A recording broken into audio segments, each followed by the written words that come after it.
Hi folks, Marcus with Pan American Seed here today with Solarscape Impatiens, the first and only interspecific impatiens from seed on the market. You may be familiar with products like New Guinea Impatiens, Impatiens Hakurai, that are great for shade. Well, this does even more than that. As an interspecific product, handles sun and shade, very durable for landscapes, baskets, mixed containers, it does a lot. As a grower, you can grow it in a pack, a quart, a gallon, quite versatile. We've got two different habits, one being standard Solarscape, we have 3 colors there, and 3 colors in Solarscape XL as well. Solarscape XL being about 20% larger in vigor in the landscape. We've got 3 new colors to talk about this year, and we'll get into those here.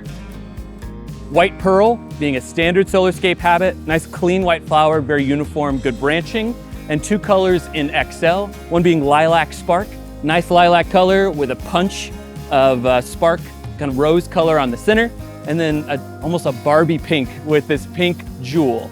Pink Jewel was also awarded an All-American Selection winner this past year for both in-ground and container performance. Also, these products do quite well when mixed together. You mix the XLs together or standard Solarscapes together, make for a nice combination.